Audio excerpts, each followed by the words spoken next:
Hey, what's up everybody? Ray here. Just wanted to get back to doing a little Final Fantasy VII Remake content for you all today. Finished up Intermission, of course. Feel like I've kind of absorbed everything it has to offer as far as surface level storytelling and the things we like to dissect around here. And the juicy, spicy thing that everybody wants to know about, everybody wants to talk about, we're going to get into it right now. First, I would say if you would follow me over here, Kaufman20XX on Twitter and Instagram. Hit me up there. I appreciate it. Also, follow me over on twitch.tv/Ray Kaufman where we'll be playing it. Diving into stuff. We're going to play that Stranger of Paradise tonight probably, so that should be very interesting to say the least. But what everybody's wanting to talk about, I already know what you want to talk about, that ending, right? So let's dive into it. Chocobo Bill. I'm just kidding, of course. I know. So we get the ending. We get the party walking around, walking and talking and all that kind of good stuff. And I really like what they did with that. And there's a few little subtle things that we're going to get into in another video that they kind of did here that I liked. But let's just go ahead and address the elephant in the room. And of course I'm talking about the scene at the end with Zack Fair at the church. A lot of you all have already messaged me kind of like saying, Ray, okay, so what does this mean for your theories? Because everybody's got their own theory on it, and everybody has been asking what I think about it. And to be honest with you, my theory hasn't changed at all. Because if you all remember, we talked about this. I thought there were two possible things that could be going on with Zack. Either he was in Wutai with Avalanche and doing something there, or he had been reacquired by Hojo and Shinra. But there's a new wrinkle in it. And something, I was on Baby Seal Team 7's show last night, and I had this eureka moment, and I shared it live on the stream, and I'll share it with you all too here. It has a lot to do with what's going on with this time parallax, the shift, whatever's happening. I have a new theory on what's happening in the story, but it also keeps in line, for me, my original theory with Zack. My original theory with Zack, and kind of was leaning into, was that Zack he was reacquired by Hojo. He was reacquired by Shinra, reacquired by Hojo, and he was, they were waiting to activate him in some way. That's what I feel like was happening with Zack, and that hasn't changed for me. Now, for me, the red herring is the Buster Sword, and I was trying to wrap my head around why there would be two Buster Swords. It is the same Buster Sword, but why would that be? Why would that be? Okay, here we go. This is my big dive theory, and this is also my big... I think this will be my final theory until we find out actually what is going on. I think this is what I'm going to settle on.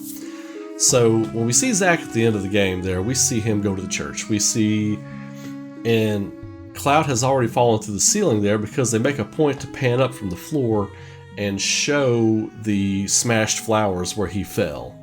So that has already happened. Cloud has already fallen from the church right there. So what I think is going on, and those people there, I believe those are survivors or mourners from survivors of the Sector 7 incident.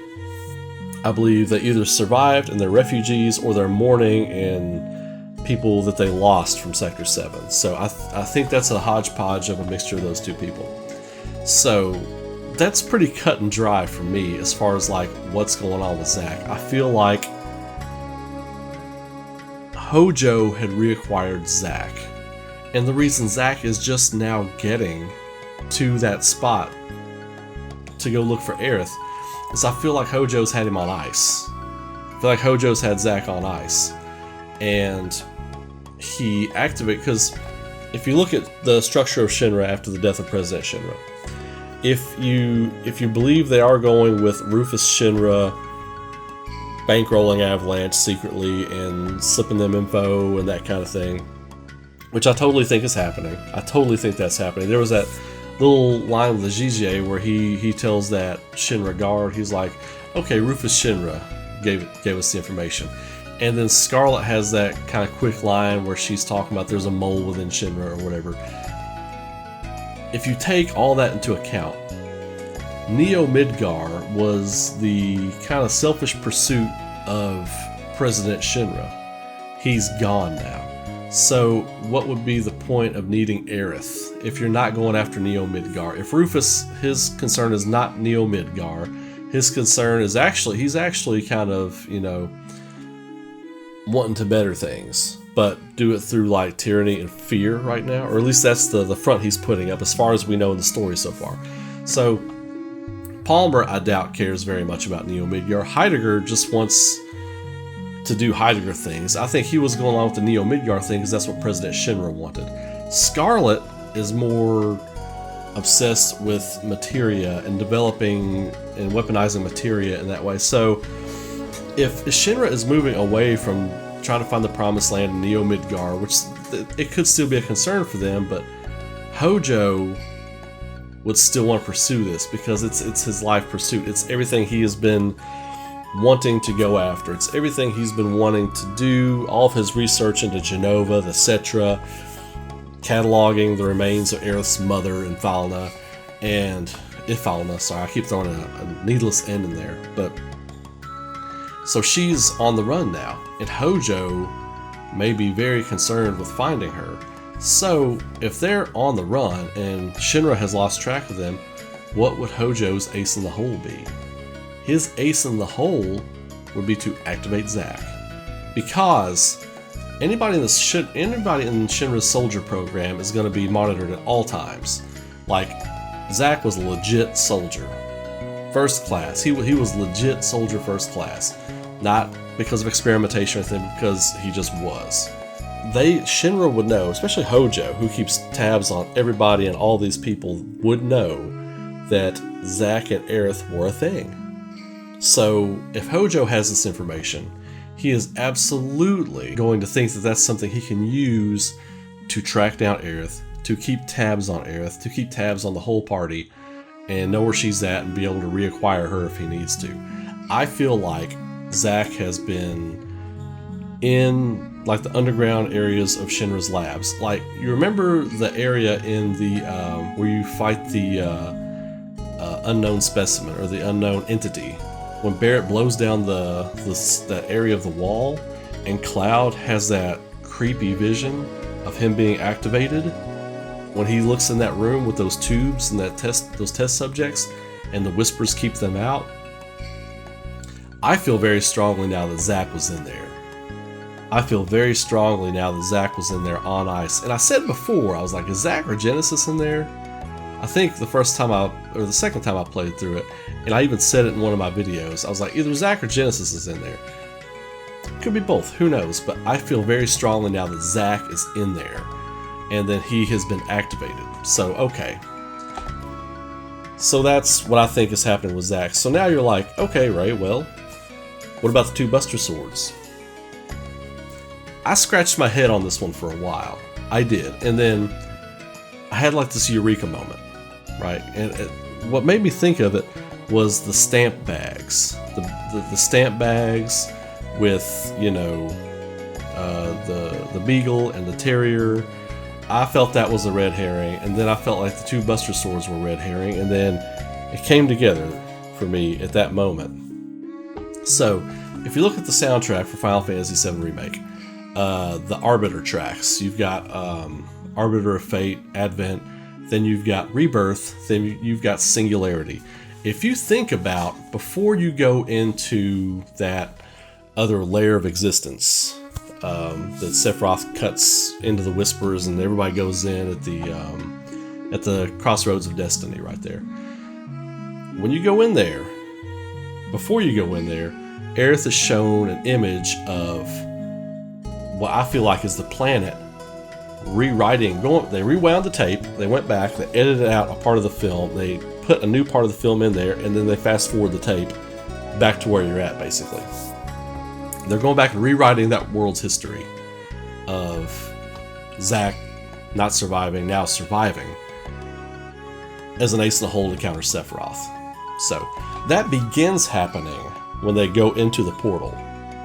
So you fight Advent, and Advent is like when you first see the interpretations of Kadaji Azu laws from Advent Children. It's kind of going through Advent Children a little bit. The second movement is called Rebirth. I feel like that is the point where Zack is like, so you're in this singularity, right? You're in this singularity unaffected by what's going on outside in the world. I feel like at this point, the world is doing this gradient thing and changing, and the past is bleeding into the present, and it's changing reality.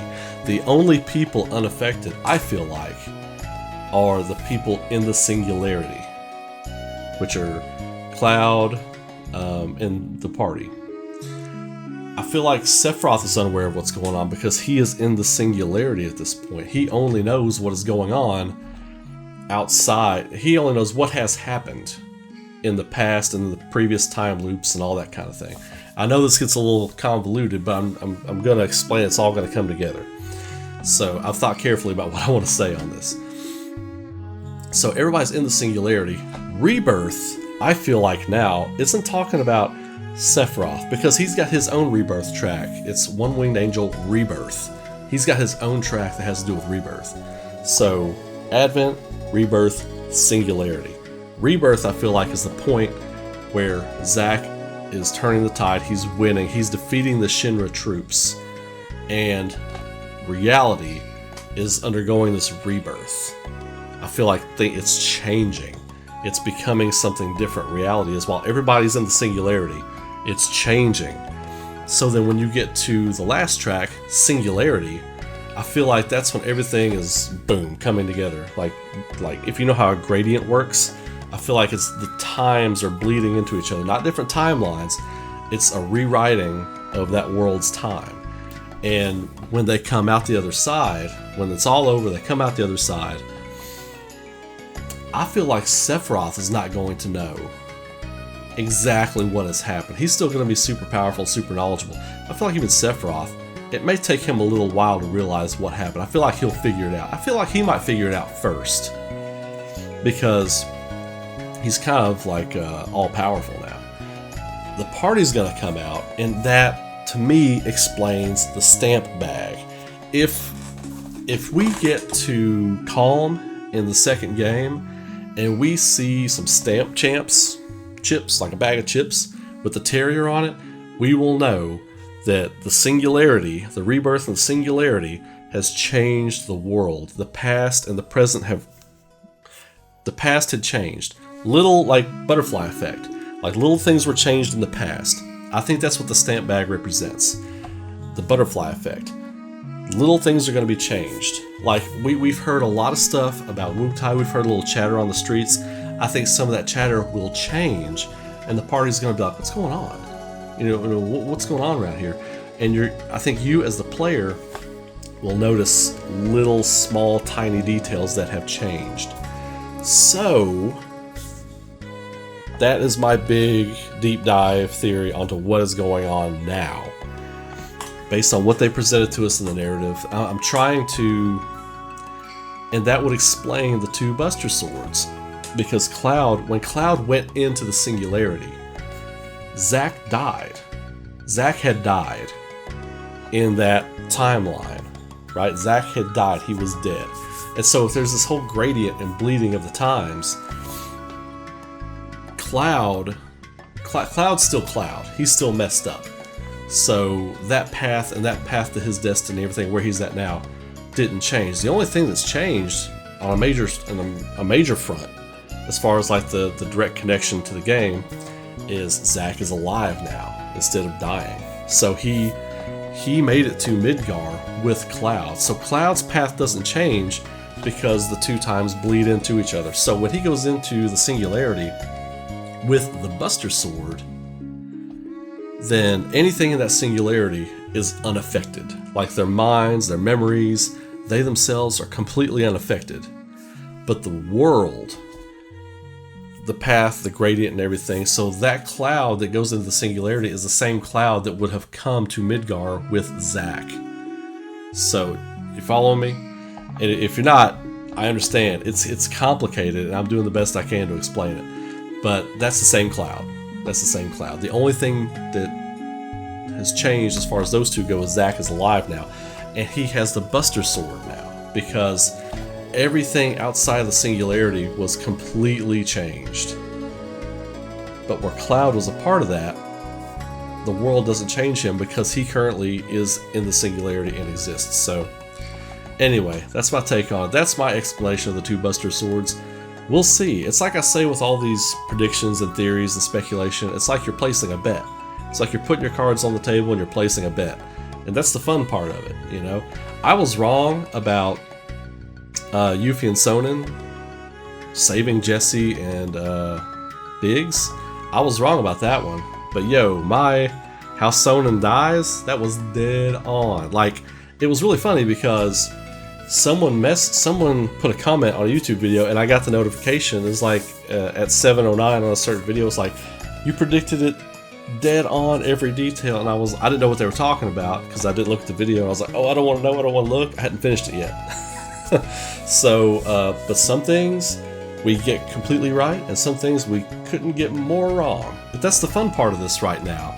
So I say that to say this. Throw your comments on the video. Let me know what your predictions are. Let me know what your speculation is after finishing Intermission. I think it's fantastic. This is so fun doing this stuff with you all. Just throwing the ideas out there. And whether you think they're big brain or smooth brain, like, let me know. And I look forward to doing the next video. I got more content coming this week. I've actually got more content I'm editing right now for Remake. It's just I had to get this one out while it was fresh in my head. So I want to get this out there for you all. You all have a great day. Have a great night. Be safe out there and keep rocking. I will see you all in the very next video.